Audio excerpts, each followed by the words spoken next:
अगर तुम्हारे बचपन के खेल पूरे हो गए हों तो मेरे पास एक बहुत बुरी खबर है। आज शाम को ईशान की शादी हो रही है।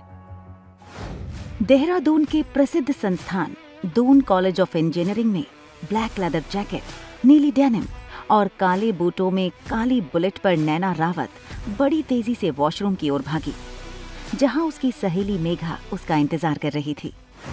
क्या? ये तुम क्या कह रही हो? Ishaan Singh is the most desired bachelor of Dehradun. ऐसा नहीं हो सकता।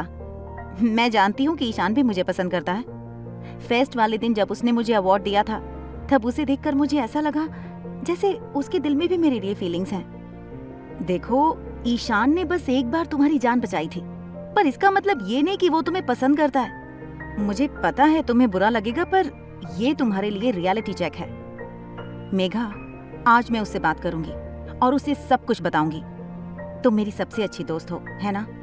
मैं शाम को 7 बजे तुम्हें लेने आ रही हूँ। हम सिंह हवेली जा रहे हैं। मेघा के लाख मना करने के बाद भी नैना ने उसकी एक ना सुनी और शाम को वो दोनों मेकअप आर्टिस्ट बनके सिंह हवेली में घुस गईं। नैना ईशान की तलाश में गलती से दुल्हन रवीना से अपने प्यार का इजहार कर देती है। पकड़े जाने के डर से उन्होंने रवीना को रूम में लॉक कर दिया और नैना खुद दुल्हन के लिबास में मंडप में जाकर बैठ गई। मौका देखकर उसने ईशान से बात करने की कोशिश की। सुनो, मुझे तुमसे जरूरी बात करनी है। बोलो। ईशान को अपने दिल की बात बताकर नैना की जिंदगी बदल गई। उसका फैसला जानने के लिए वो बेचैन थी, पर वो हैरान रह गई जब दूल्हे ने पंडित जी को शादी की रस्म शुरू करने का इशारा किया।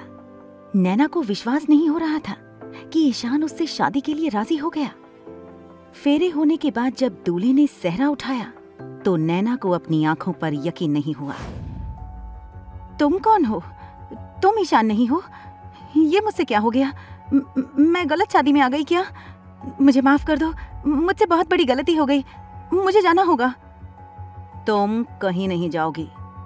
तुम्हारी गलती की यही सजा है कि तुम्हें जिंदगी भर मेरे साथ रहना होगा। और जाने की बेवकूफी बिल्कुल मत करना। जरा अपने बाईं ओर देखो। तुम नहीं जानती मैं कौन हूं। उस लड़के के कहने पर नैना ने जैसे ही देखा तो उसकी दोस्त मेघा को 2 लोगों ने गन पॉइंट पर रखा था। वो समझ नहीं पा रही थी कि आखिर वो आदमी कौन है जिसे ईशान समझकर उसने अपने दिल की बात बता दी। सच जानने के बाद भी वो लड़का क्यों करना चाहता था ये जबरदस्ती की शादी? क्या नैना अपनी दोस्त का मान रखकर मेघा को बचा पाएगी? ईशान को लेकर क्या सच में नैना को थी कोई गलतफहमी? क्या होगा जब ईशान को पता चलेगा इस शादी का राज? जबरदस्ती के रिश्ते का क्या होगा अंजाम? जस्ट क्लिक प्ले नाउ और सुनिए नैना की complicated life story, husband by mistake, only on pocket FM।